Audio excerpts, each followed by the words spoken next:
Hello, namaste to everyone. Jai Shri Krishna. And today we have Saloni Belaid with us. She's a motivational speaker and very good activist for the Sanathan Dharma. She born and brought up in UK, and she has very good experience and good knowledge about UK and how she lived in Britain as a Hindu with Abrahamic culture mainly and British mindset. So how she prevented herself from brainwash and how she stayed as a Hindu, and she's encouraging a lot of people in UK and helping us and doing a lot of activism for Sanatan Dharma. And let me bring her on the studio. Namaste, Saloni ji. Namaste, Jai Shri Krishna. Jai Shri Krishna. Okay, let me introduce you. I already introduced you. So now, can I ask you how you feeling, about this, the Britain, how you lived there? So can you give you a brief description about things? Sure. Yeah. I was born in 1970s London, born and bred London. At the time, it was quite difficult to be a Hindu. We were still being called names, Paki, that sort of thing. Racism was very, very open back then. And it was very natural for my parents, all that generation, to try and fit in with the British. So, we spoke English. We didn't really do much Hindu or Indian things because we were trying to fit in. We were trying to find our place in the British society. My personal upbringing, my parents came from East Africa. My grandparents are from India. So I'm the first generation born here, but my parents are also from not India. So, we've got a couple of generations away from India. And so basically one side of my family are very Orthodox Hindus, very dharmic, and had that influence on me. And my other side of my family eat meat, they're non-veg, they understand the very superficial types of Hinduism. They don't really know any depth and completely assimilated. So it's just like, for myself, I was kind of torn between the two. And so when I was very young, I ate non-veg because I was 6, 7, 8. I didn't know any different. But it was when I was 9, we went on a school trip to a farm where we got to play with the animals, stroke them, pet them. And that's when I realized, oh my God, these little pigs, these little sheep, these little lambs, these chickens, we eat them. How can we eat them? They're so sweet and innocent. So I came home and I said to my mum, can you please write me at lunchtime at schools now? I'm a vegetarian. And my mum's side of the family were absolutely delighted. Finally, she's leaving non-veg.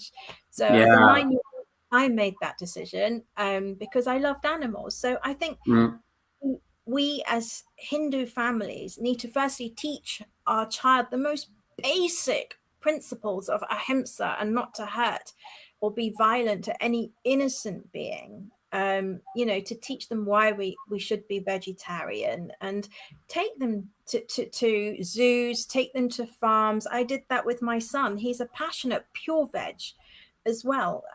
He's 25, he does bodybuilding and everything, but has never ever in his life even touched eggs.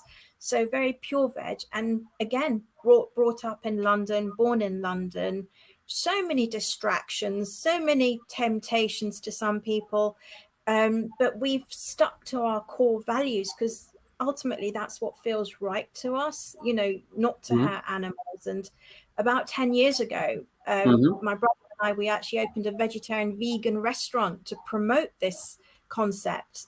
We were one of the first vegan restaurants in London.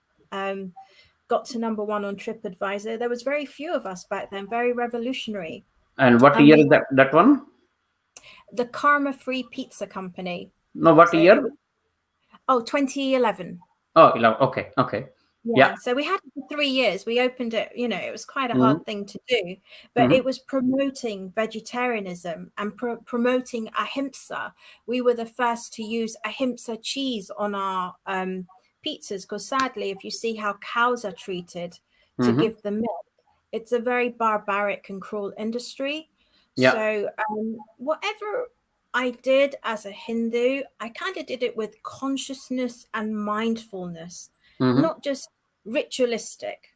Sadly, my mother's orthodox side, when I used to ask questions, they never had the answers. We know that there are three main paths in Hinduism. There's Jnana Yoga, there's Karma Yoga, and there's Bhakti Yoga. So, they were following just rituals and actions and not answering me, why are we doing this? So I felt very kind of a void. I didn't feel I really belonged anywhere. I ended up marrying someone who wasn't Indian, wasn't Hindu. That marriage lasted about 5 years. And even then I felt I've still got this void inside me. And it's only when I had my small baby, when I had Arjun, I got divorced when he was a baby, that I suddenly felt I need to give my son some proper roots now. And I started to learn more about my religion, but just to a basic extent. And I would take him to the temple, even as a baby. We have a wonderful ISKCON temple not far in Watford. And so they would do lectures in English, so help us understand. And that was really important. We have a lot of families that live here and they're raising their children here. And those children are completely losing their dharma. One thing I say to those parents is go to the temples, Yes. associate with like minds, let your children meet other children, and it'll be a natural part of their upbringing. Hinduism, it shouldn't be something you introduce later in life. You start from a very, very young age. And Yes. so as a Hindu, I then started to develop my values. And then in 2010, when my father passed away, he was young, he was only 60. I had so many questions about the soul, where does it go, afterlife.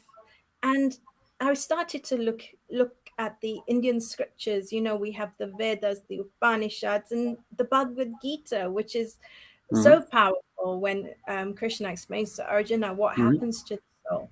And so I found a lot of solace in my Dharm, in my religion. And then it was when my son, who was 14, 15 at the time, he's a very natural guitarist and singer. He started doing singing at ISKCON, at Hare Krishna temple, and doing kirtans and harmonium and everything. And he was learning so much there. He was at all the lectures and reading books, and he ended up being like my little guru, because I would have questions and he would answer them. So we can all raise our children in a foreign country as proper practicing Vedanta Hindu Sanatanis, no issue, and have a complete balance. We can mix with our white counterparts and the multicultural Britain without losing inherently who we are. There's really no excuse. I mean, the diet now is so easy to be a vegetarian and a vegan. A few years ago when I had my restaurant, I had to speak to the Vegetarian Society, and explain to them, why have you put things as vegetarian when it contains eggs? And, there was all these challenges, and then they had to say it was lacto-ovo vegetarians and that. But now we have so many vegan options. It's so easy to be a vegetarian. There's really no excuse. Yeah, it is. So I think, Dharma is actually probably getting easier for us. So, which scriptures mainly you read in your lifetime mainly? So, and which scripture you think is very good and you suggest for the people, like mainly, especially in UK, the professional, a lot of professionals are coming to UK nowadays, and I can see every month, like every year, I see 40, 50 new families, and I like from my state, other states, and we met together, and sometimes they ask me what we are here, but what for our kids. That's just a few months back, we bought a church here in Sutton, Colston, and we converted it into the temple, Krishna temple mainly. And this Janmashtami, we are opening the temple, and we are doing, so let's add Abhi Bhai. He is from Simply Sanatan. So he's Abhi, and he has a channel called Simply Sanatan. He's also doing very good work for Sanatan. Mainly, he is simplifying the Sanatan. Mainly those things which are spread for misconceptions. People take them very different ways, like Hanuman, like Shiva cutting that neck of Ganesha, and other concepts which are like spread very by very wrong way. So Abhi Bhai is doing a lot of good work. He's making them simply and sending it to people so they can understand the concept behind it. So Abhi Bhai, That's great, Seva. It's much thank you, needed. Praveen ji. Can you hear me? Yeah, we can hear you. Yeah, we can hear you. Yeah. Hello, namaste, Saloni ji. Namaste, Praveen bhai. Jai Shri Krishna. Jai Shri Krishna. Yeah. So we were talking about how we can suggest people how to raise their kids here and keep their identity with them. So that's what my question to Saloni ji, and let her answer. Then we will further discuss more things. Sure. Yeah, Saloni ji. Sure. So keeping the identity, again, it starts at home. Our children will go to schools, they'll mix with everywhere in a secular society. When I was young, our assemblies were Christian. We sang hymns. We had the nativity play. Whereas what we do at weekends and after school is our time with our children. That's, like I said, take them once a week, twice a month to the temple. Let them meet the other children from their community, from other Hindu households. It's really important to keep your identity. And one of the things I've got a bugbear about is give your children dharmic names. I mean, let's keep our identity. Let's not dilute ourselves and lose ourselves just because we don't live in India anymore. It's so important. And not just keep your identity, love your identity. The more I've learned about our beautiful heritage, the love for it comes from within. That you don't have to, you can't fake it. It's like, this stuff is wow, and you want to keep it, you want to protect it, and you want to pass it on to the next generation.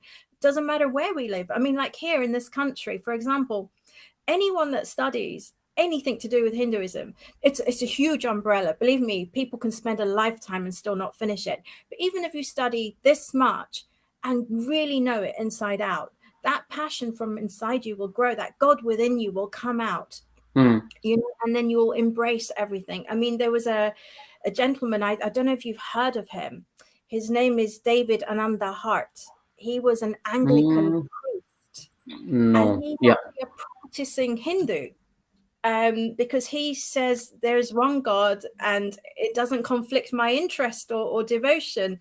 So he's a priest, but a Hindu, an Anglican priest. So anyone reads or understands Sanathan Dharma, even a little bit, even if you start learning a few verses of the Bhagavad Gita, that passion will really come from within you, and your identity you'll be wearing on your sleeve and everywhere.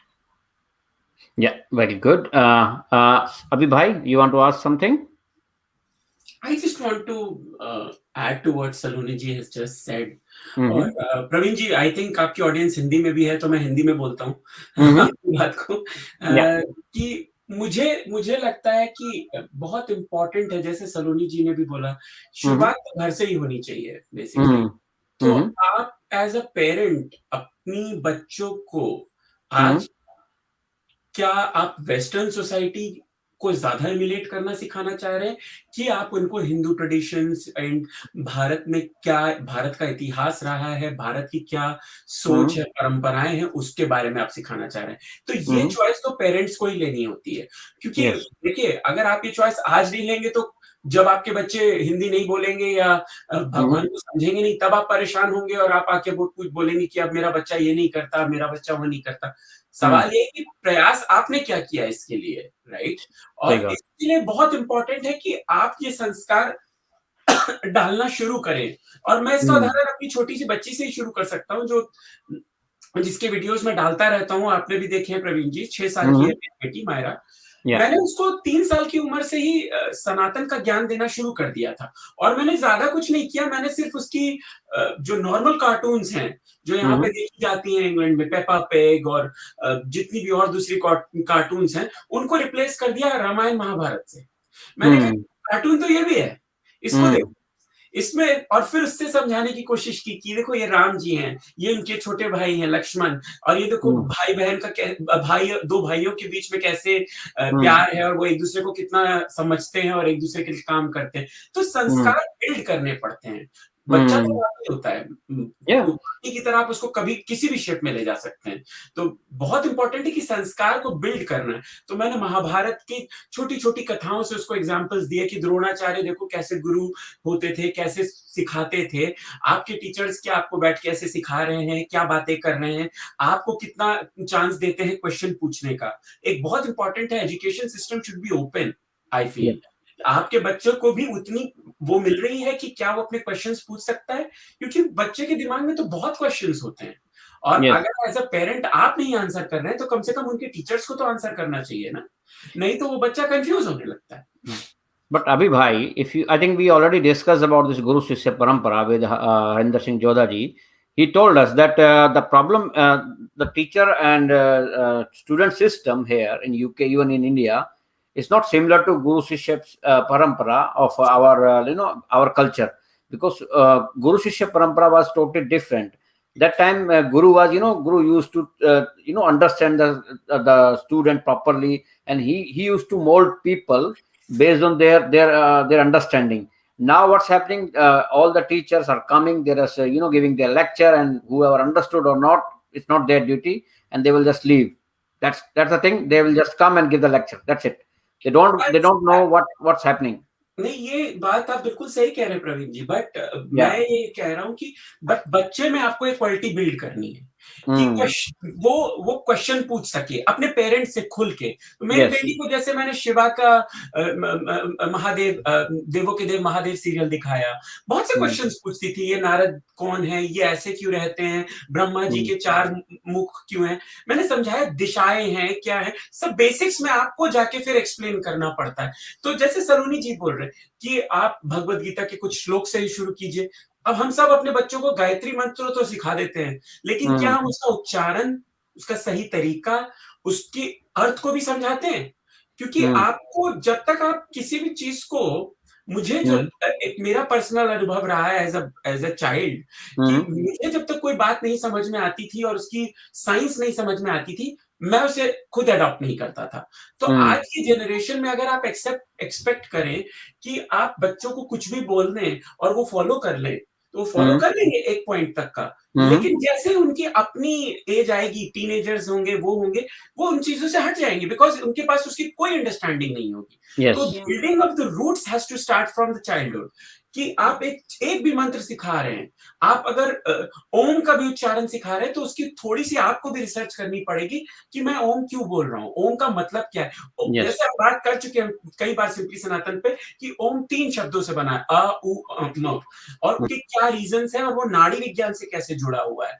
हर किसी को इतनी knowledge नहीं है, मैं मानता हूँ, but फिर आपके पास आज की डेट में यूट्यूब भी है, राइट? आप यूट्यूब को सही तरीके से इस्तेमाल कीजिए, उनके वीडियोस को दिखाइए, आपको नहीं पता है तो उससे हेल्प लेने की कोशिश कीजिए। पॉइंट बीइंग, मेरा मानना है very easy, very, very easy. There are so many sources. Like you said, there's cartoons, there's, books, there's YouTube videos. We didn't have any of that when I was growing up. Yeah.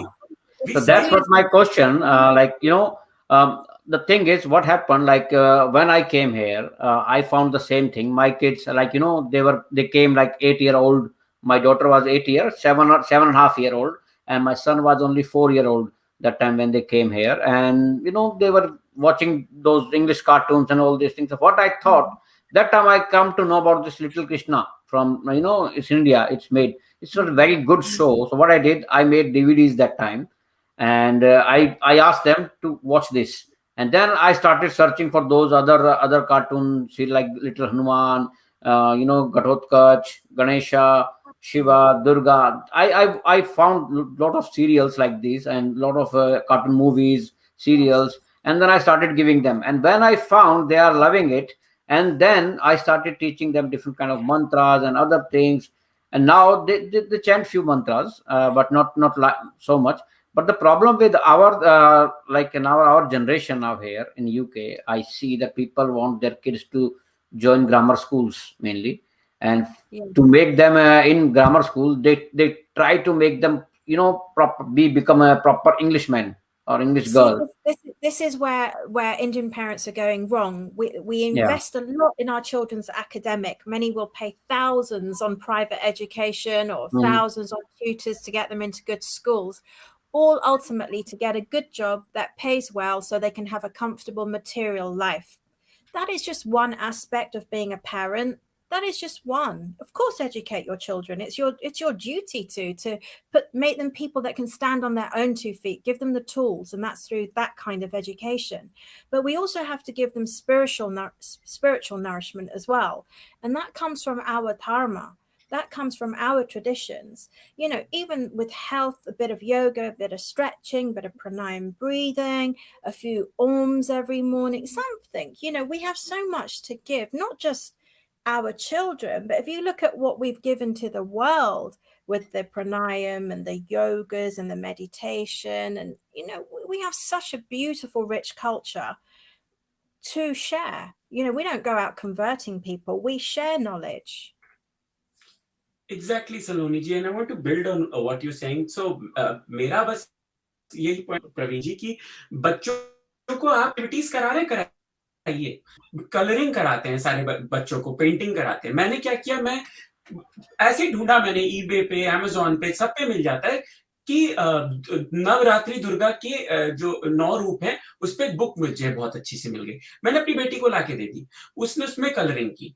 तो अब उसको क्या हुआ, जिज्ञासा हुई कि कात्यायनी कौन है, ब्रह्मचारिणी कौन है, all these different रूप of Durgas. She started asking me questions, so I started telling her कि ये स्टोरी देखो नव दुर्गा की, या ये सीरियल में आप एक एक्सट्रैक्ट दिखा दो तो इसमें आपको समझ में आएगा कि भाई क्या हुआ था, महिषासुर को मारा था, शुंभ निशुंभ को मारा था, कैसे डिफरेंट डिफरेंट रूप आए माता के, तो explain in those ways as possible. At the same time, जैसे सलोनी जी बोल रही हैं कि I have taught meditation to my child, not saying कि you are going to meditate. I said कि this is a very good way to relax yourself. And as a child, obviously बच्चा पूछेगा कि मुझे क्या जरूरत है रिलैक्स करने की, तो आपको उसको बेनिफिट समझाने कि by doing this you would be much more happy, you will get better sleep and other things. Start with small small things, the things which can click into a child's brain. ऐसे छोटी छोटी बातें ही आप बता के ही बच्चे को समझा सकते हैं. तो I have made it a habit for her कि like 5 minutes to 10 minutes you have to sit and be in a silent way and just close your eyes and feel the energy. And initially it was like a hard challenge, but slowly and slowly she started enjoying it. Now I've seen she goes and talks about it to people of her age, even 6 years and 5 years old, in her school, and say, did you try this? It's wonderful, I feel very relaxed. And it's like, wow. So that is excellent. Honestly, that is really excellent, because one thing that I've learned when I speak to parents is, oh, my child won't do that. I asked my child, he doesn't want to do that. And I'm like, you are the parent. The child doesn't know anything. The child is a blank page. You take your child to the temple. You don't ask them, shall we go? You take the lead until about the age of 7, 8. You've still got a chance of really putting a strong foundation onto your children. And with parents, it's our duty to take the lead. Nowadays, people really over pamper their children. And what do you want to do? Let's do this. What you will have fun. Let's do this. You can balance, and you should balance. Take them to Legoland as well. Take them to a theme park, but take them to a temple too. Take them, like I said, the ISKCON. We're very lucky they have a Gaushala. So I used to take my son there, would go and feed the cows. In England, you don't get to do that everywhere. So where you've got those facilities, make the most of it. And it's so important as parents to take the lead with your children. Don't expect, because children would pick ice cream all the time if you ask them what they want to eat, and they'd always want to go to fun place. You have to take the lead as a parent, because ultimately what's best for them. You've been blessed with a child, so do your dharmic duty and do your parents' job in bringing full balance to their life. I can see what's happening nowadays. Whenever child cry, they just give them, iPad with Papa Pigs on it, and just tell them, okay, now busy with it. And that's what happening, rather than giving them good educational thing. Exactly. So that's what happening. One more question I want to ask you, Soniji. Thing is, did you ever try to brainwash by some other people, like in schools, even about your god, or you have got multiple gods, or about the color of god, like blue Ram or Shiva, and anything like this happen with you? Yeah, and what you answered? I wouldn't say brainwash, but you get a lot of challenges from people that don't understand. Oh, you've got millions of gods. Oh, you've got monkey god. How can you pray to a monkey? Oh, you've got elephant god. And when our children are challenged with that, it can be really quite threatening, and you end up hating your own religion. So it's really important to teach those children with the young cartoons and that sort of thing. Who is Hanuman? Who is Ganesh? Why are they like this? Just because your friends don't understand and they're mocking your religion, this is what it is. And you can teach them in nutshell answers to answer back. You know, it's really important that our children feel secure in their dharma, because the moment they feel embarrassed or challenged and they don't have any defenses or answers, that's when you have a real threat of losing them completely from being active Hindus. Very true, Did Saloni. you face anything like this, and how you answered it? Like, is there anything happen with you while you're growing up here? Me personally, not really, but I do remember having a conversation with a Muslim guy who was saying, how come you have so many gods? So what I had to explain to him was that actually that's a complete nonsense. We have one God who has many qualities, infinite qualities that we manifest as Devis and Devtas. And when I started to teach him the concept of Hinduism, I really think he might have gone to the Karvapsi route, because he was like, okay, that makes sense. I was told you have so many gods and you worship the stone. And when I explained to him what a stone murti is, you know, and why we use it for channeling energy, we know the stone is man-made and not God, but we know that the energy of God can come into anything because God is limitless. He's omnipotent, omnipresent, everywhere. You guys worship the stone in Mecca. You all pray towards Mecca. So we were just having a healthy debate. But when I was able to give valid answers without feeling insecure in my faith and having those answers, it's the best ammunition. It really is, just to have knowledge in your dharma. Knowledge is power. I really believe that knowledge can get you anywhere. You had one incident nowadays. I think one carpet company. I think they printed something wrong, and you single handedly, taken I them was properly. Yeah. It took 3,310 people to all sign the petition that I started.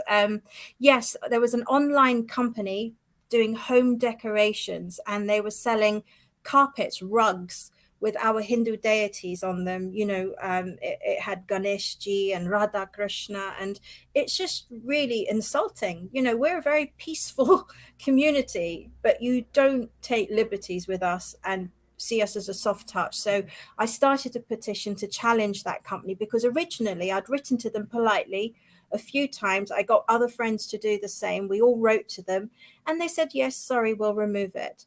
And, you know, day 2, day 4, day 8, it hadn't been removed. So I gave them a final threatening email and say, if you haven't removed these offending items by 5 p.m. today, I'm going to go public. And I clicked on the links, the items were still on their website for sale. And so I went public. And yeah, we got success. They were based in London and they removed all of the offending products, because it's just wrong. We have to stand up. If we see someone Yes. insulting our dharma, as peaceful as we are, we shouldn't be tolerant to that extent. That's just out of order, and we have to speak up. Yes, that was a good job, and I signed that petition as well. So that's a very good thing. And yeah, one more thing I want to say: Saloni is very active in Bhagavad Gita programs and spreading Hindu messages. She is active on the LBC radio channels, TV channels, even in Parliament and many other places. What is your experience on these things, and how you get this much energy to do these much positive things? My energy definitely comes from my divine Krishna. It's an inner energy, and like I said, that energy comes naturally within every one of you. You all have that potential. The moment you start looking into your dharma and you're getting the answers, it's like, wow, this stuff really, pumps you up, and you think, I've got to share this. So when you're given a blessing of a public platform, be it Parliament, be it radio, be it TV or anything, I'll use every opportunity and every quality and gift I'm blessed with to use it in dharmic service. And so that passion comes from within, but also from our whole heritage. We're all Hindus, we're all Indian. It's in our DNA. You know, we have survived so many invasions still, you know, and we've still got over 1 billion Hindus. Sadly, yes, a lot of them don't understand why they're Hindu or they're Hindu by name. But again, I put that as the fault of the parents for not instilling the values from a young age. And basically, the parents themselves are probably clueless. If you have the true knowledge, you definitely want to share it on to the next generation. Otherwise, what's the point of having children? Just to tell everyone, look, I have a son, look, I have children. What good are those children if you don't teach them your legacy and give them some quality to the world? Abhi, you want to ask any question? Yeah, I mean, no, that's a very good point, Saloni ji, you were making, that, you know, that the whole tradition of Hindu is filled with so much knowledge and so many practices that if you pick one, you know, you start your journey, and then slowly you start exploring and reach to, you know, somewhere. So my question to you would be that who was your guru? Who initiated you towards Sanatan? And you know, how did it all start for you? When I was very small, my mum's side for the family are known as Pushti Marg Vaishnavas. It's known as the Path of Grace in the literal English translation. So I had a initiation or a Brahmasabandh when I was very young. It's a guru's duty not just to initiate, but to actually take the student, the soul forward to God. Sadly, that wasn't done with me and my guru. So I actually owe my Sanathan Dharma journey to my son, who was almost like a shiksha guru to me. I think whoever I found, I leave it completely to Bhagwan Krishna, and wherever I need to find answers, somehow a shiksha guru appears and I get the answers. So once my son started doing deity worship, seva, puja at home, like I said, one of the main yogas of getting to God is through bhakti yoga. So when we had our deities at home, that's when I started to build this immense love and connection with Krishna. You know, like you cannot describe this divine connection. You know, it's a love like no other. It opens every door and gives you every answer you need to find out. And I just believe that there is that supreme being. You know, I call him Krishna. He's my Ishtadev. We have so many varieties in the Hindu faith for you to find where your connection is. Whatever it is, find it. Find that connection. It's the number one thing I say to every soul, you know, that there is something for everyone in our Dharm to connect with. And once you find that connection, that will naturally drive you and take you to directions I could never have imagined. I remember when Modi ji came to London about 3 years ago, and everyone had to apply for tickets before they could go to this live audience with Modi ji. And I know so many friends who were very, you know, active in that, and sadly didn't get tickets. And I got a ticket. I was like, wow, got a golden ticket. And when we arrived there, we all found out where our seats would be. My seat was right in the front next to Modi ji, next to his bodyguard. And I'm like, I can't believe that I'm here. And I know that's my divine Krishna that makes these kind of arrangements. So once you let go and trust Bhagwan with 1,000% certainty and know that everything that's happening is his leela, you let go and surrender, wonderful things can happen that you can't even possibly imagine for yourself. Yeah, no, you're absolutely right. I think everybody has to find their Ishta in Sanatan, and that's why it's such an open thing as well, right? We people think we worship many gods. Actually, we worship different philosophies of finding God. Basically, that's what we are. We are true seekers, and in many ways, our rishis and munis were scientists who were telling us that, look, there is not one path to reach to a goal, right? There are multiple paths to reach to a goal. And we are giving this open architecture to you, that you can find your way through the maze in a way you want it to, right? And do your discovery, basically. So if you want to go through the Nirakar route, you can go to the Nirakar route. You want to put you like having a image in your mind, then go to the Sakar route. And then similarly, you can choose a Shiva or a Krishna or a Ram or a Durga. anything which you can relate to you to your personality, to your taste, and then you choose that god and you start following that person's teachings and whatever they have done, basically by reading the scriptures, and as in the Puranic tales. And obviously then the sar of everything is in the Bhagavad Gita, right? You can read 20 scriptures, like different Puranas, and or if you want to simply understand, and what we call, like, the concept of in English is presi, or a summary of it is in Bhagavad Gita, I feel. And similarly the Ramayana as well. It's not a lot. It's 700 verses. It's really, anyone can read the Bhagavad Gita, and then yes, you can study it academically and try and break it down, but sometimes you can just meditate on the Bhagavad Gita, open it, and oh, is that a clip of the Modiji? Yeah, I'm the one in pink just behind him. So basically, yes, you just open the book, the Bhagavad Gita, and meditate, and you can find any verse and it will somehow make sense to you. So you can, you don't have to be academic. And one thing that I love about our Dharma is that we are taught to love God and not fear him. We don't have this concept of heaven and hell for eternity and one life and one chance and that's it. We have karma. God is so merciful, genuinely merciful. He gives us multiple chances to get it right and to come back to him. So we've got such a beautiful, beautiful religion. Religion is such a closed word. We don't have a Sanskrit, English equivalent to what it is. It's a dharma, it's a way of life. It's so much more than just a religion. It's not just a book of rules. Don't do this, don't do that. Here are the sins. We have a beautiful way of living, and it works in harmony with the earth. It works in harmony with humanity. We've had to defend ourselves against invasions. We've never invaded anyone. We've had to defend ourselves, but we're so content within ourselves. We have all the answers. We're such a happy people. So it's just to pass that on, embrace it and pass it on. Absolutely. So truly said. And hello, Pravinji? Can you hear me? Hello, yes, I can hear you. I think Pravinji is off, I think, yeah.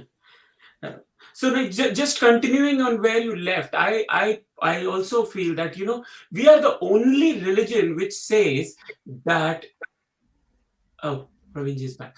We are the only religion in the world which says that, you can find God inside you. And you can be, if you keep on meditating, or if you can follow a path, the Atma can become the Paramatma, basically. We are the only one who endorse this philosophy and tell it very clearly in most of our, books and conversations. It's very clearly said. In other religions, it's always like, if you do this, then, Jesus or Allah will bless you and do this to you and all that stuff. But there is never a concept of what can you do to reach to that highest level of soul evolution, basically, which is going from a simple Atma to a Paramatma, basically.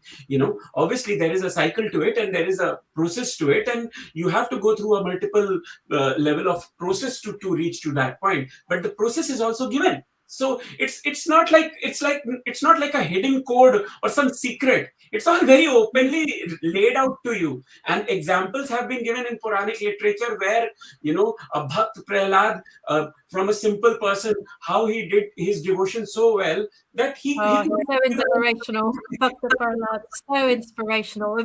His love for God was so beautiful that Nrsimhadev came and manifested himself just to prove to his father, look, I do exist for your son. It's just, we have some beautiful things to learn from in our history and to pass down to our children. And Prahlad was only 5 years old. It's a story that you can easily relate to children, that, God is everywhere. Love him. He'll come and look after you from the baddies, Saloni ji, can you see the question on the screen? There is a lady called Chanda. I think her name is Chanda, and she asked a question. Hinduism in the West, is that the question? Yeah. Do you want to answer it? Okay, I don't have a crystal ball, but I see it as a very positive growth, because I have to thank ISKCON. They're doing great jobs with English books, and there are non-Indians turning to Hinduism and Vedic culture.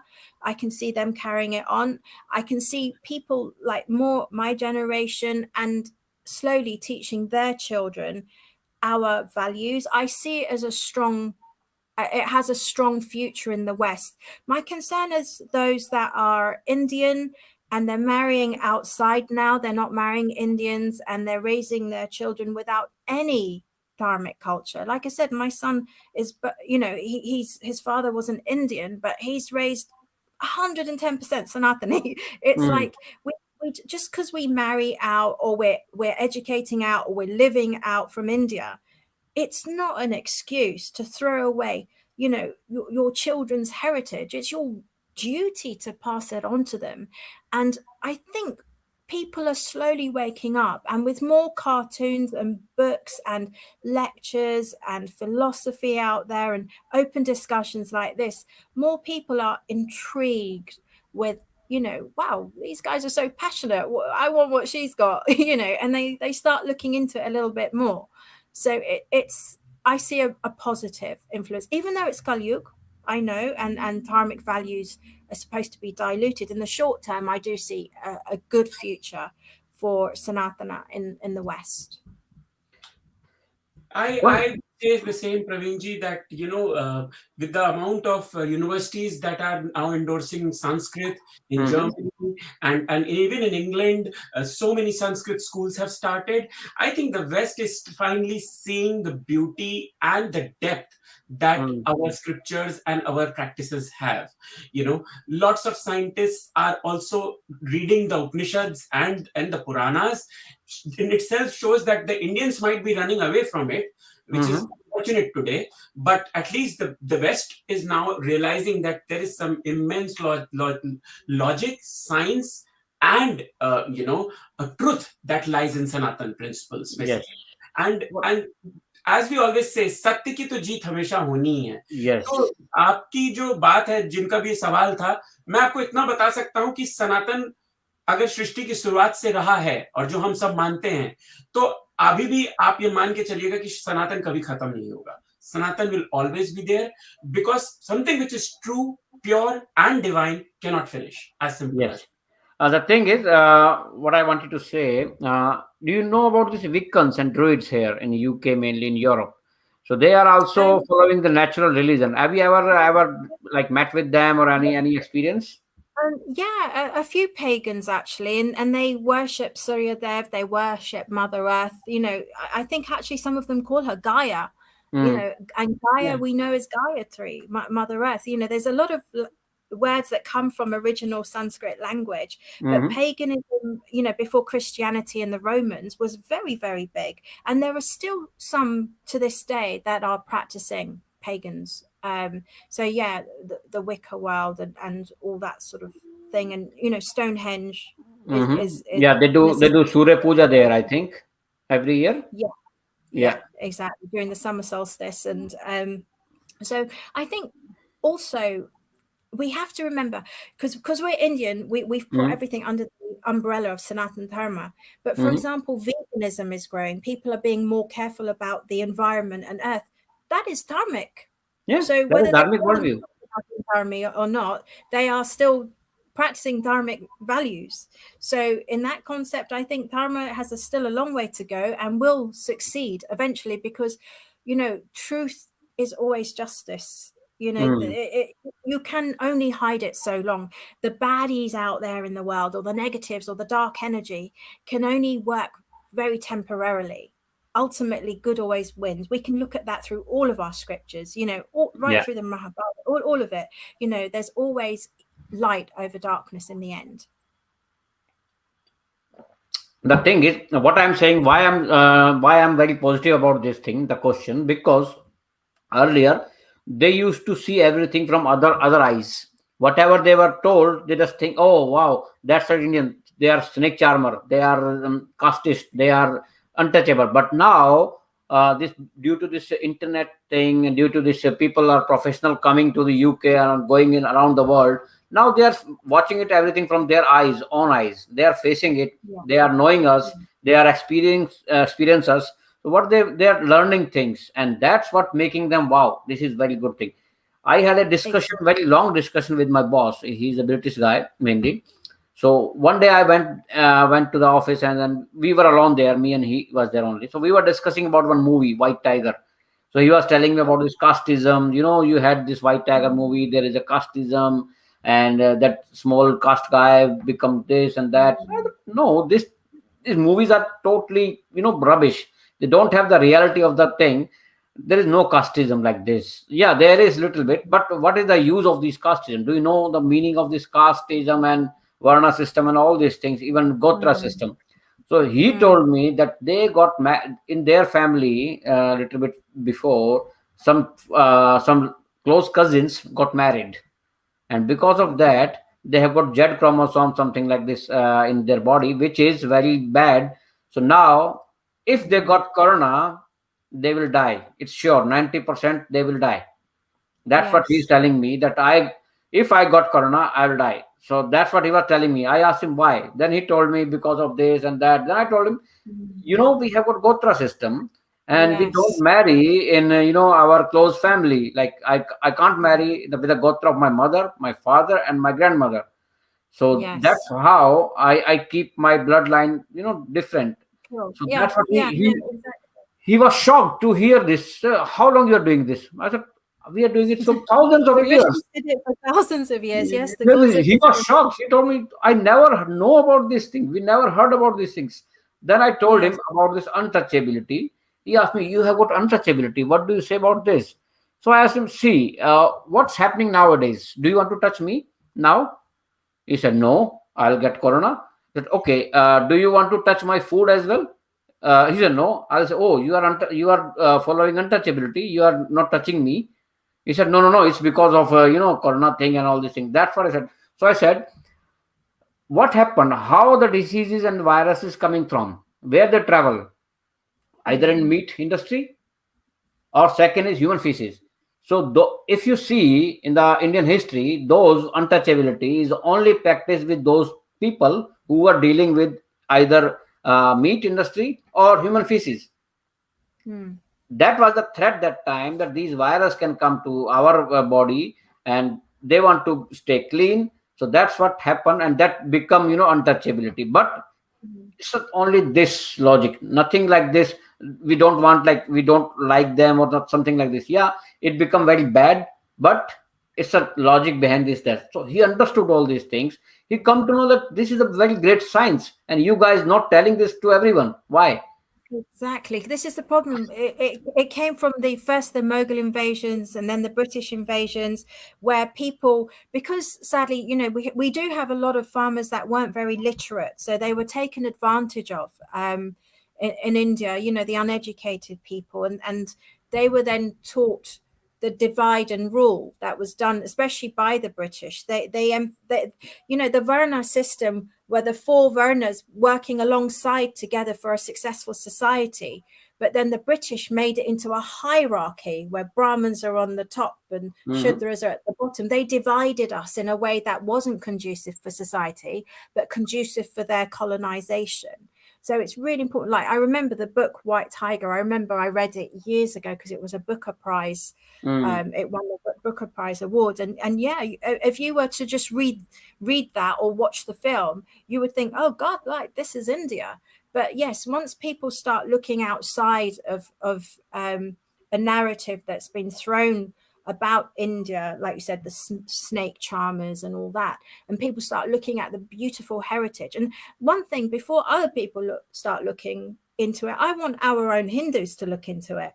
I want you to Mm. teach your children, because only when you do your job, your dharmic duty in learning our knowledge and then sharing that knowledge, can it really survive. You've got to give something for people to start looking into, but you can only hold on to that if you've got it yourself, being Indians. So it's really important that Indians themselves know this knowledge before we can share it. See, you were able to explain it to your boss because you know it, and you Mm. explained it to a way where he thought, wow. And that's what we need more of that. Yeah, we need people who can make people understand. We don't want to answer them. The problem is we guys, even it's filled in our lot of professional people who are overeducated. They think if we'll discuss Hinduism or our Sanatan Dharma, it will become, very not good people. So they don't want to discuss. The thing is that even I went to one party and I was started discussing. Oh, stop discussing this thing. Let's discuss something else. Why? Yeah. What's the You problem? see, I find sometimes the higher education institutions, especially universities, they're very liberal, very secular, which is fine to an extent, but not to the point where you actually blank out a whole section of society and nationalities just because it doesn't suit the left-wing institution. Because remember, we've got the brightest souls going to the universities, and they need to see both sides of a debate. They need to make up their own minds and learn the art of questioning and curiosity. But most universities now, especially with their funding and the research being done, and it's all kind of skewing very left. So the people that come out of those institutions end up being that way. Okay, let me add Chanda. She's here now. Hello, Chanda. How are you? Fine, sir. Namaste. Namaste. What question do you want to ask? Any question? जी जी sir, मेरा question था, मेरे दो question है। बोलिए। पहला कि जो लोग भी अब्राह्मिक सोचते हैं, जो लोग सनातन को नहीं समझते, वो लोग हमेशा 4 क्वेश्चन पे ही काउंटर करते, 4-5 ऐसा क्वेश्चन होता है। पहला idol worship, second caste, third sati pratha, and fourth कहते हैं पुअर्टी। क्योंकि हिंदुइज्म के कारण हम लोग आइडल वर्शिप करते हैं, इसलिए हम लोग गरीब हैं। ठीक है, ये मेरा क्वेश्चन है। और मेरा दूसरा क्वेश्चन है सर कि आपका क्या व्यू है कि इंडियन सेकुलर गवर्नमेंट टेम्पल को कंट्रोल क्यों करती है? क्या ये करना चाहिए? टेम्पल के मनी को भी कलेक्ट करती है, अपने फंड में जमा करती है, यूज करती है, क्या ये सही है? क्या वेस्ट में भी क्या सेकुलर गवर्नमेंट ऐसा करती है? Let Saloni answer it. Saloni, do you want to answer it? I have to be very honest. My Hindi isn't great because if you didn't understand, I'm from a Gujarati family. So if you just ask me the question in English, that would be fantastic, and I'll do my best to answer it. Yeah, she asked about these 4 things mainly. That Indians are always recognized with these 4 things: either caste, idol worshipper. What other 2 you said, Chanda? Sorry. Idol worshipper, system, sati pratha. Yeah. And poverty. And poor people like poverty. Yeah, sorry. Oh, poverty. Well, poverty is in South America, it's in Africa, it's in India, it's in parts of Southeast Asia. I wouldn't take poverty as being a just an Indian thing. Idol worshipping, again, it's to know why we have an idol to worship, to focus on. We're not actually worshipping the idol for the idol it is. We're worshipping the energy that we're bringing into it. There are special mantras that you can do to an idol to actually really bring that God energy into it, and that's done at usually the temple idols. Yeah. So I'm not quite sure what the actual question is, but yes, we are identified with casteism. Again, it's knowing what casteism is. Casteism is the English word, but if we know what the Varna system is, even when you do your Vedic astrology, it will put the gunas in you, and you're already of a certain quality. It doesn't like just because your father is a teacher, you might be good with making clothes. So does that mean that a Brahmin's son can become a tailor? Your varnas can change according to your qualities. Yeah. Hope she answered your question. And second question is, I think about government is taking control of the temples in India right now, and they are taking those money and using it to other cultures like Abrahamic cultures. They've been doing that not just right now. They've been doing that for years, right? Yeah, it started by mainly Britishers. They controlled the temples, and so that because they wanted to take the money, and same government, Nehru government, Congress government continued it now, and still same thing happening with Modi government. So I think gradually it will start, and campaign started by Sadhguru and many other people, and we are all with that with Sadhguru on this thing, and we want our temples to be free so that our money, which we give it to temples, will be used for our people. Because and they more are not so, getting, it should be yeah. free because they're not doing the same to the churches and mosques. Either do it to all of them or do it to none of them. They've just singled out Hindu temples to tax, and that's unfair. Yeah. I hope, Chanda, she answered your question. Once you got your answer, I think you can leave the studio and let's discuss with Truth Seeker Bhai. So, Truth Seeker, do you want to ask any question? Thanks for program and thanks for coming. Saloni ji, my question is why British and especially Western people do not consider Hindus as a victim, and actually they have considered Jews as a victim of their atrocities committed by Hitler or whatever happened by Christians over them. But they do not see same binary within same binary towards Hindu. Why is that? I don't quite have the answer to that, but I think Hindus themselves don't see themselves as a victim. We've never had that victim mentality because we accept karma, we accept whatever happens and we get on with it. Israel, the Jewish people, they were persecuted during the Holocaust. So naturally, they were victims. They didn't have a homeland until Israel was created. So, whether it's the British lens or any lens, you can see that the Jewish population have been persecuted. They are victims. But then you get some people from other faiths that jump on the victim bandwagon when they're not really victims. In fact, they're victimizing others, but cry victim. That's another concept. But Hindus aren't seen as victims by themselves. So why should anyone else see them as victims? Yeah. Yeah, Thank you. I used to say we are we have failed to create the narrative Yeah, we to haven't be created the being a victim victimized. narrative because we believe in karma. We believe, okay, what happens, it's written. We believe that. That's our whole philosophy.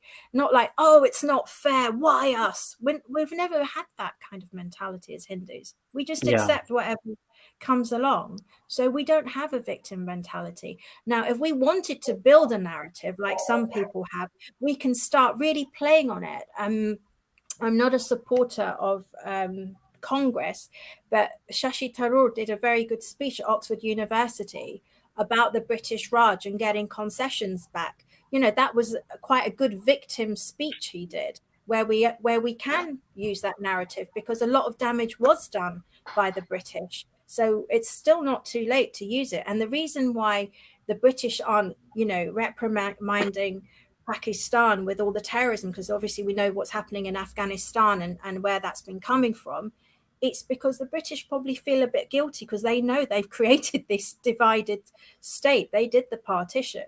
So that where we can still play on it if we want to. There's nothing to stop us. The louder we cry and we run to human rights, and we can really play this game if we want to. The narrative is still out there to be had, but it's just not us.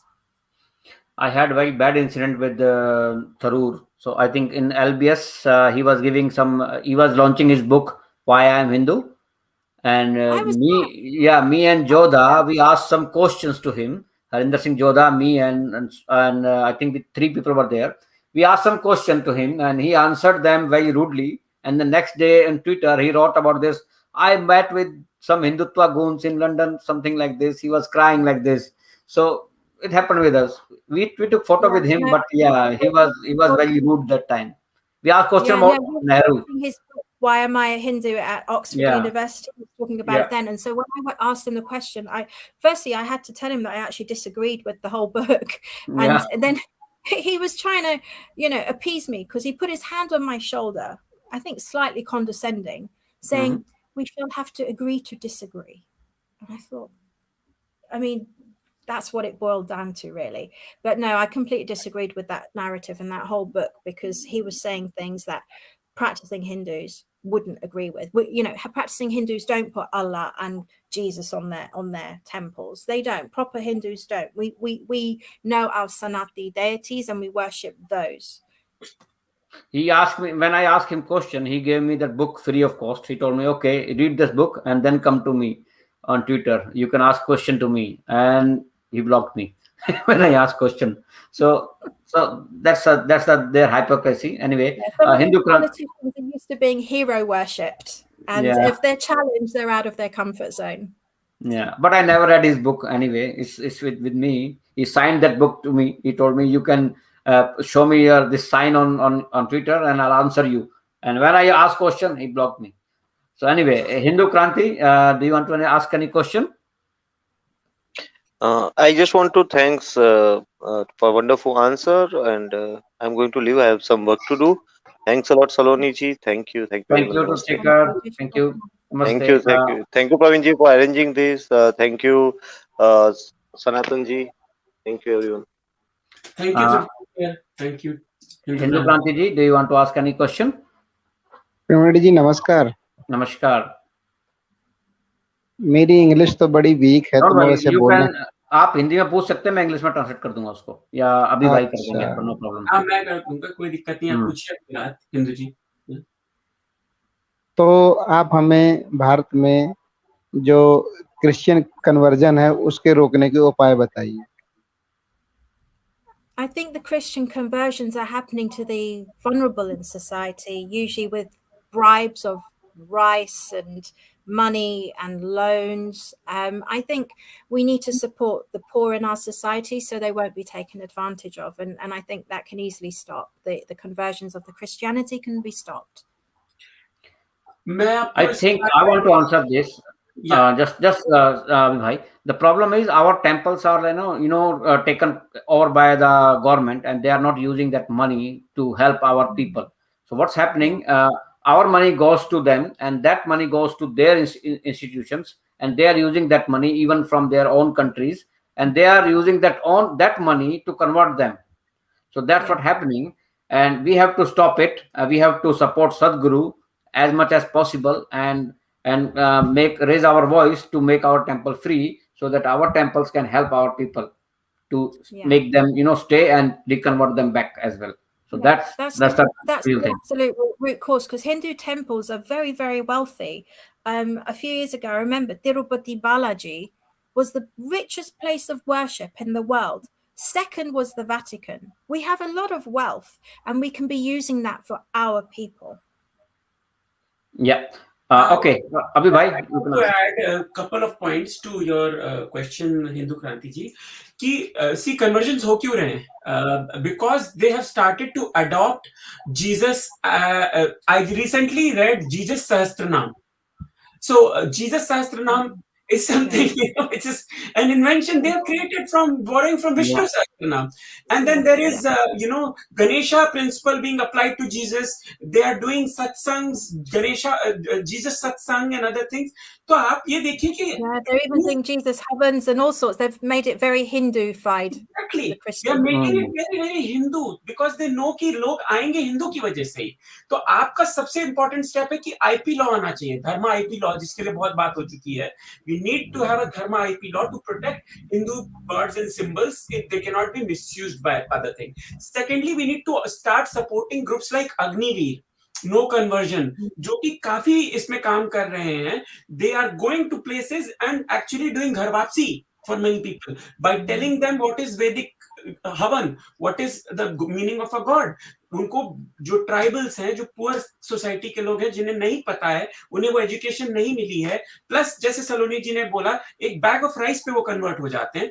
उनको जब आप जाके वैदिक तरीके से कुछ समझाएंगे और आप कुछ उनको आर्थिक सपोर्ट देंगे ना, वो कन्वर्ट नहीं होंगे. बट हमें भी वो एफर्ट करना पड़ेगा. गवर्नमेंट पे ही सिर्फ डिपेंड नहीं कर सकते. आप एक ग्रुप बनाइए, अपने आसपास में कोई भी बाइबल लेके घूमता दिखे उसको क्वेश्चन कीजिए, पूछिए कि क्या कर रहे हो, और उसके साथ जो लोगों जिस एरिया में वो घूम रहा है आप समझ जाइए कि उस एरिया में कन्वर्जन होने वाला है. आप वहां जाके अपना एफर्ट शुरू कीजिए. 4-5 लोग. Hindu Kranti is also working on this thing. I think he's doing very great job to prevent conversion. No, you are right, but he is doing very great job, and he's also having a YouTube channel, and he is doing a lot of good things. He's spreading Sanathan Dharma, and he's our warrior. So yeah. One more, Saloni ji, I think you can see the question on the screen. Most Hindus living abroad are afraid to defend and to promote Sanathan Dharma, mainly because of financial reasons. I disagree with that. I think a lot of people, this is what I was saying, when with their children, right from a young age, they teach them academia so they can be materially wealthy and financially secure. So I don't think those children who grow into those kind of adults actually know about Sanatan Dharma. I don't think they're not defending it or promoting it because of financial reasons. It's, you know, in England, it doesn't really affect you what religion you are, because in the sense that, like, look at, out of the 3 top jobs we have in this country, 2 belong to Hindus, practicing Hindus. I believe Priti Patel does practice Hinduism, as does Rishi Sunak. He was lighting divas on Diwali outside number 11 Downing Street. I don't think religion is a reason to not to protect your finances. So I kind of dispute that, if I'm honest. I think someone else asking your Twitter username, so he want to follow you. Oh, bless. I'm actually quite quiet. I don't have a Twitter account or a Instagram account or even a Facebook. I found that if I'm very honest, I can have some strong political views, and I'm always in Facebook jail or banned or complained about. So I don't. But thank you for asking, Sunilji. Okay, hope I think we answered all the questions. If anyone else have any question, we can ask her now. Oh, we have got XYG, Miss just Yeah, spoke Bharta just with for us. Yeah. yeah. Namaste, everyone. Thank you, Saloni. Glad to hear your story, and glad to see that you have you have been learning about your own dharma, even in United Kingdom. Glad to hear your story. Do you want to Thank ask you. any question to Saloni? So, Saloni, so I would like to ask is like I think you covered most part of it, but growing in an environment where people have very less understanding of dharmic traditions, did you study a lot, or what was like? How do you how you were able to correlate? Was it through observations, experience, or you went through lot of studies? And It's one more question, yeah, one more follow up question is: do you still know any of the Indic scripting, like Devanagari, or maybe the writing part of it? Because most students in united in the west, they face this difficulty because they learn English and they are cut off from writing their writing skills, and they're unable to read the actual Devanagari Sanskrit or any of the Indic language Sanskrit, so they basically get unrooted that way. So I think you can answer the second part of it and then the first part of it. sure. Well, to be honest, because I was born in England, I can only read and write in English. So I've had to rely on translations because, you know, the Sanskrit script or any of the other Indian scripts are completely foreign to me. Because I know some people, if they, you know, they're brought up in India and they learn to read and write Hindi naturally at school, and then it's an easier progression onto Sanskrit from English, which is such a limited 26 letter alphabet, to the vastness of Sanskrit in a completely different script, is a whole different journey that I've not been on. So when I look at the scriptures, I have to read the translations, and I understand that things can get slightly diluted, but the main thing is that you get the main concept of what's being said, and to understand it. You know, I do know people that can quote shlokas just like that, you know, be it the Bhagavad Gita or anything, but when they actually have to break down to what that verse means or anything, they can't answer you. They don't know. They just learn it parrot fashion. So whatever I do learn, I believe in quality and not quantity. So I'd like to learn, and I learn it as best as I can. I have done reading. I've observed. I've done lectures. I take, and I've had shiksha gurus, and I have conversations with some of the most interesting people where I learn, and their pundits and their gurus, and, you know, community leaders. And I'm always learning. I'm a sponge because I have a real passion for this dharmic knowledge. So yeah, but sadly not from the Sanskrit sources. And sorry, what was the first question? Yes, the first question I think you already answered it. So like I was trying to understand how did you get rooted in dharmic tradition? Was it mostly through observations, which is like going to temples and mixing with The society and temples learn? really helped. Yeah, Yes. temples really helped, and my mum always had a puja room in her home. My nanny had a puja room. Even my daddy, who that side of the family aren't religious at all, she still had her little puja area. So I think it's really important to have our deities in the home. So children, it's second nature to see these deities. I know some Indian children age 6, 7, 8, and you'd say, who's this? And you're showing them Ganeshji, and they don't know. And I think it's such a sad time when the parents haven't taught them the most basic, dharmic characters, gods, wonderful. We the kids love superheroes, don't they? The Batman and Superman and that. We've got Rama, we've got Krishna, we've got Hanuman.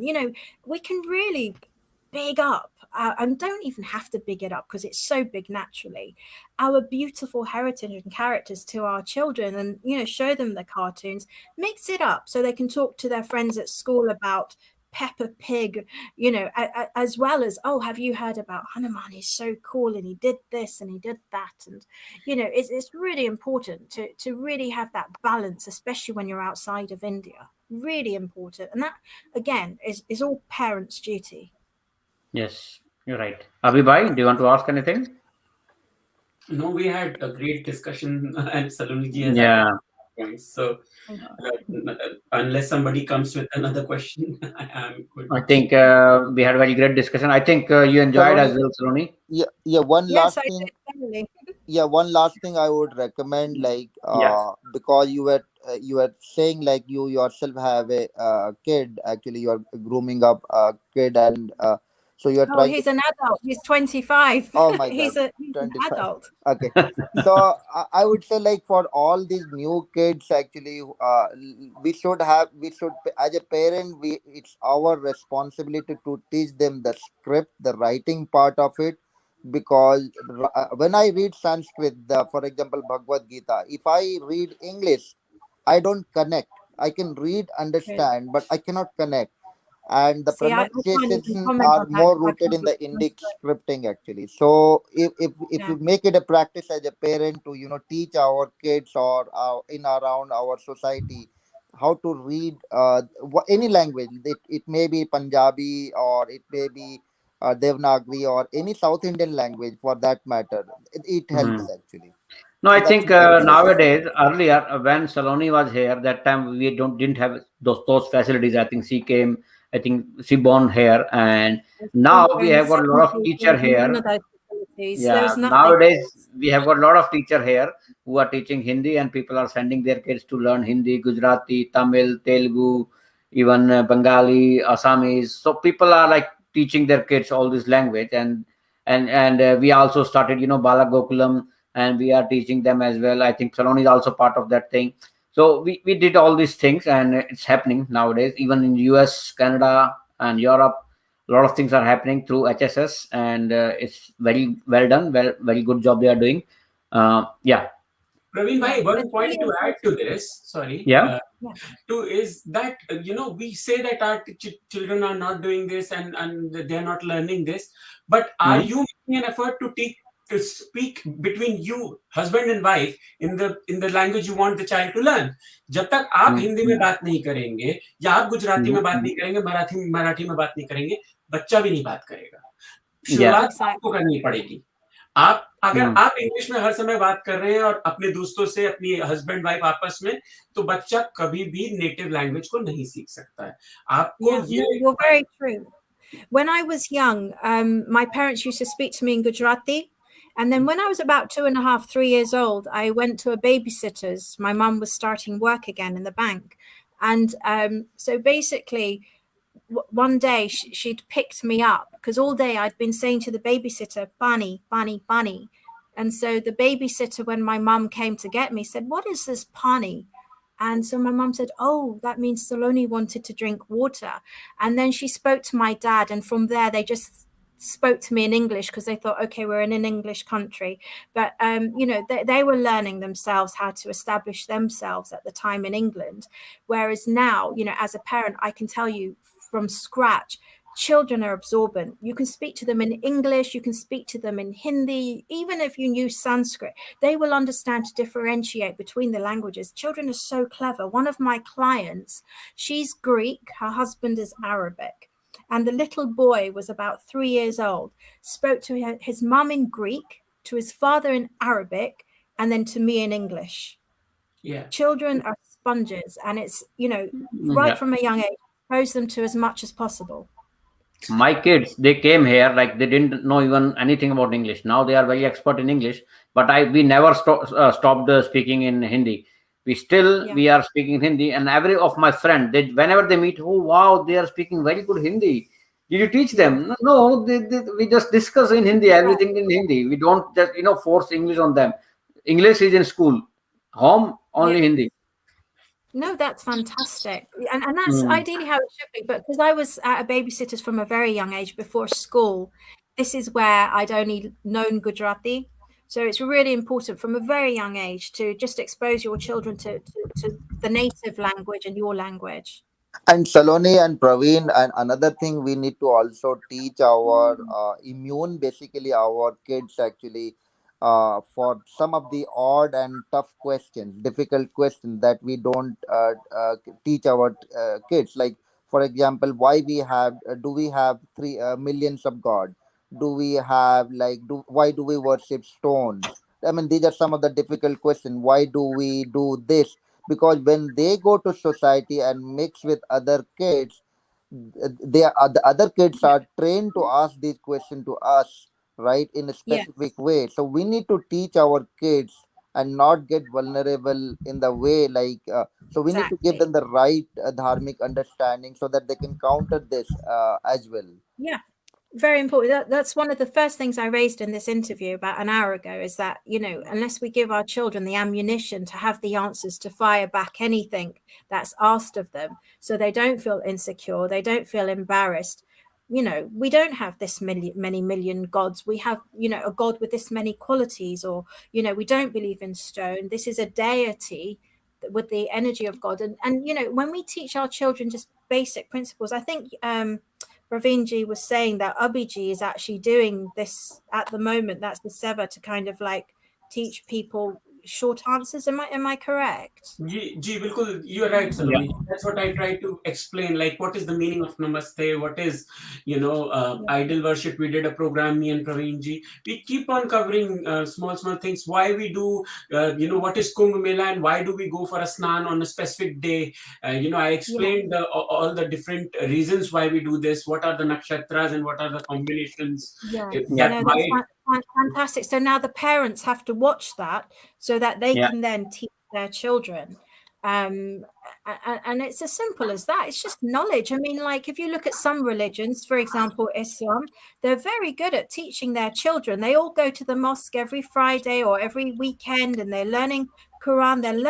They're constantly learning about their Dharm. We're not doing that. We're sending our kids swimming and tuitions and that.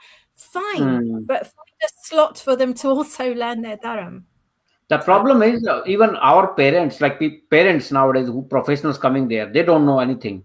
When people kids ask questions, they don't know. They just ignore them. Oh, leave it. Don't worry. Don't ask questions. So what's happening? They don't get answer in school. They don't get answer from their parents. So what happened? They become like them. So that's why I think we started this channel, and me and Abhi on Simply Sanatan channel. He has a channel, Simply Sanatan. Please, guys, you can subscribe the channel as well. We do a lot of discussion, and Abhi Bhai do a lot of simplify the Sanatan. So you can watch there as well. So that's the thing. That's the motto that we can do. Even you can see on my channel, my son described Ganesha, the symbolism of Ganesha, symbolism of Trinity. And he also told about this 33 million God, what is the real meaning of it. So I also encourage him to make these type of small videos, so people like the kids of your age will watch it and understand the real meaning. Exactly. It's always nice when a children's presenting to children. They're engaged more, and with cartoons and little tags on them, and just make it child friendly, and children will absorb. I think whoever's done these cartoons is fantastic. It's brilliant. It's really nice. Yeah. Any other questions, Bharata? No, I'm fine. Yeah, thank you. So I think Saloni thought that we will do only 20-minute discussion and then hour, and now it's near You're about not 1 meant to hour say 20 that in minutes. public. We've gone over an hour. I'm saying that's the thing that when we start discussing about Sanathan Dharma, it becomes so interesting that we don't think about the time. Definitely. Yes, absolutely. Yeah. Anyway, nice discussion, and hope you guys got all the answers and you enjoyed the discussion. And Saloni will come again, and we will discuss more. And if she like, and she will, she will answer your questions. And thank you, Simply Sanatan, and thank you, Spoke Bharata. And like, hope you guys enjoyed, and thank you, everyone. Thank Thank you you. for having me. Jai Thank Shri you. Krishna, Yeah, everyone. Saloni, Jai Krishna. stay on the studio. Okay.